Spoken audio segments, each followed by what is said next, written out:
Hello, good day to you. Martin Kagan from Before Your Eyes Data Cocoon. We are doing a 101 extended today. Might as well call it a 102. And we're going to jump straight into it. We have a really exciting new rendition once again. I apologize for the repeated statements. But here's the front menu. And don't forget that it does extend to the bottom down here because there's an important aspect of downloading as well as the online manual which is located there. So don't forget the bottom section. Coming into it straight away, we select a file. We're going to select a fairly large file. And here we can see the nature of this. This is once again Discovery Health South Africa with updated information all the way through to 2025. F25 represents the year. As you can see, we go 20 years back, now 21 years. And this is fairly interesting because with one touch, I'm going to enhance the visualization of that. And all I do is I press clarity.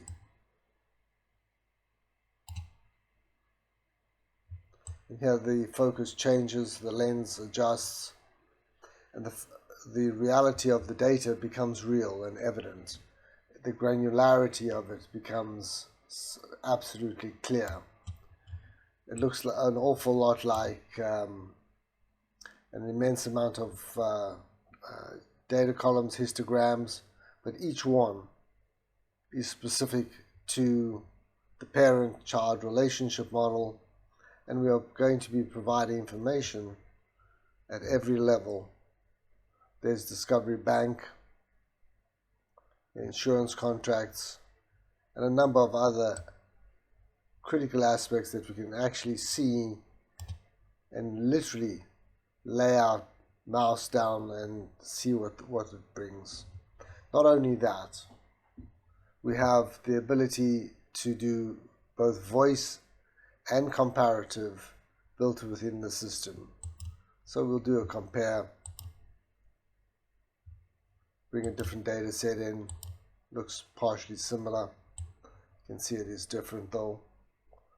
And they are both brought up in this high clarity versionality of the system. We're able to obviously drill down as you just saw, but we'll do it with clarity this time. So we're looking at total assets. A drill down will bring us that section of the assets, and we can then view the items in direct comparison or as they currently stand. Go straight back up, and then we can actually take this a stage further.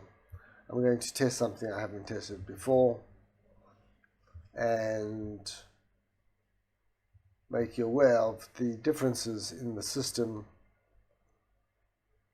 thus far. So if we press voice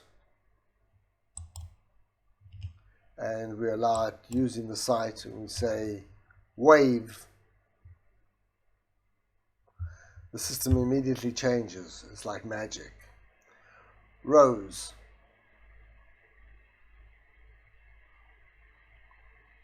And there are 8 models and the system will respond to that. Tilt front.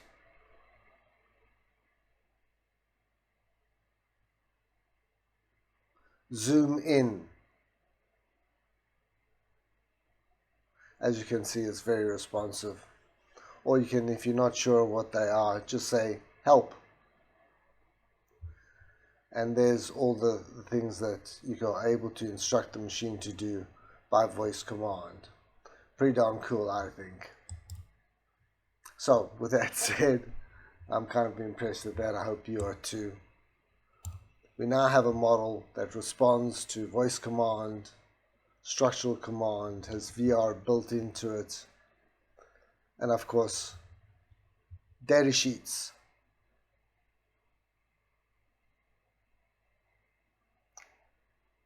Data sheets. it's got it wrong there, data sheets,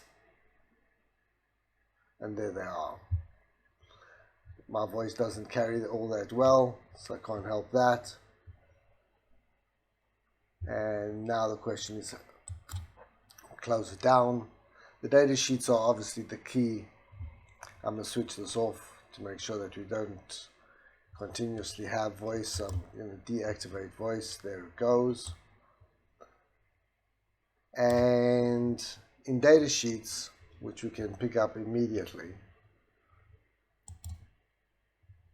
we have the full system and how it actually operates relative to the index and the structures. And there are multiple data sheets in the system. There are 5 at the outset and followed by another 4 variations in terms of the different drill down and index modelings that we produce. But they are extensive. You can see the size of the data file is enormous. And that's just going straight down. We're obviously going 25 years across. So that gives you an indication of the carrying capacity that we've got running. Close that down. And then let us look at some other aspects of the system which might be of interest to yourself. So you've got your main header bar of controls. You could have done just gyro. Another key feature, and have a look here. I'll bring this one down a little bit. Gyro essentially is an extension of your mouse, allowing you to move around and operate it independently, designed primarily for VR, but we can take that down for the moment. So we've done all that, we've synced them up, we can put them in sync mode, which means that they're going to rotate in comparative position so you can compare. And face just changes the angulation of the data so you can actually see it. And we've done the rest. This one here is one of the key aspects. It's repeated in the control panels. The reason that we've seen it so clearly is I've chosen to look at the data at a higher level of magnification relative to its parent relationship. This is what the data looks like in plain vanilla terms. You can see it, but it ain't what you just seen. So to bring it back to that, we're going to go back, keep what we're doing, level 3. It's like a magnification level, but with emphasis to the outer dimensions of the data. A little bit finicky to explain. Happy to do that on a one-on-one basis if you're interested, but it's a key aspect of the system. Next is the control panels. There are 4 control panels. We're currently just looking at stats. As you can see, it's dynamically interactive and can be seen and can give you all the stats that you're looking for. The data panel is this initiation of a on-the-fly index as well as all the other models. We've just looked at the Rose model and we looked tentatively there at Wave, but we have a multiplicity of models. And obviously they work on either side, both sides have got this.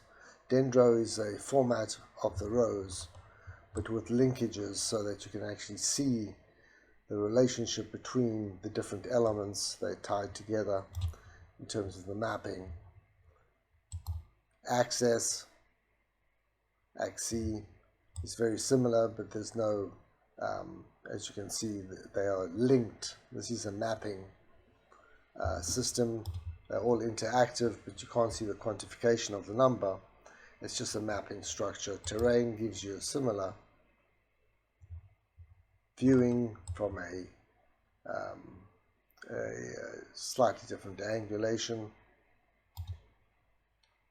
The wave you saw for a moment, but it's actually quite interesting when you look at the wave on a smaller data set.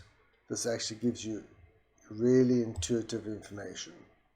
Let's just try that for a moment and do wave on this system here. Still a little bit large, but there you can see the outstanding features. If I bring them all up, look at that. Those are the fastest growing aspects of the data. In this case, right over here.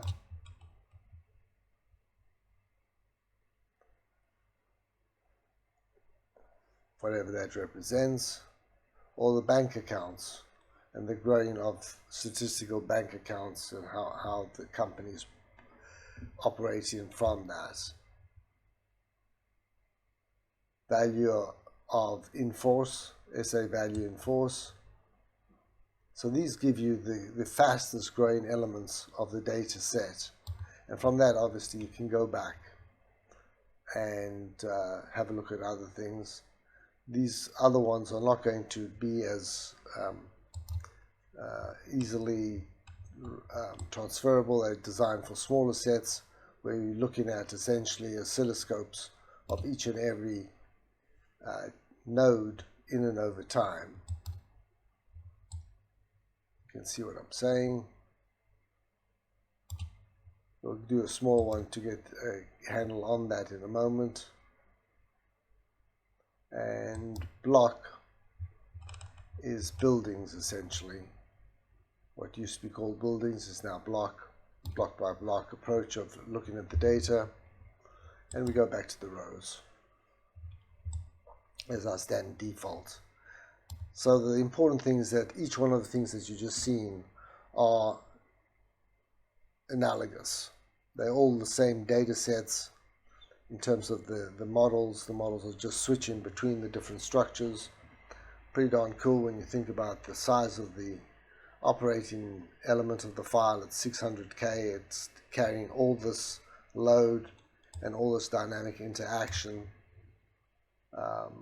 Might as well bring up Dendro on this side.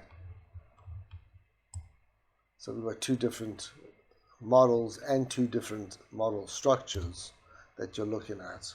We've discussed the drill down, so let's go back to the control panels. So we've looked at data, we've looked at stats. The control panel has got to do with the color settings and the manipulation of the structures, the geometry if you so wanted to. I won't go into that because they're pretty obvious. And the advanced format is what I'm going to cover now. I'm going to take out compare, just one click, we're back to a single model here, and have a look what goes on. So this is when all rings are present. Let's not take all rings. Let us choose the outer ring or outer two rings, and we can just hone in and see where the outer element of the model is actually showing, so that we can pick up every single item that you're inferring or looking through. And these are the tiers, in other words the inner rings, then the next ring, then the next ring, and then the final ring. So it gives you a good idea of how to handle this system. You've got a great time player. You can handle it from adjusting the time down here as the header slot, taking out the current and leaving you with the sweet spot. Play it. Yeah, the system is really dolled up and cool at this point in time. I'll cut that out. You can see it as a single slab. This is a per time element. That's the actual index of the data layout and the mapping topography of what it represents. This gives you a good idea of how the system builds from its position. Back to where we were, and just take it all the way back. There we go. And we show all, and everything is all cool. Well, coming to the end of it one more time. Hope you enjoyed it. There's an awful lot still to cover, but I think I've covered most of it in this 102. Thank you again for watching. Martin Kagan and show you something new in the near future. Thank you again.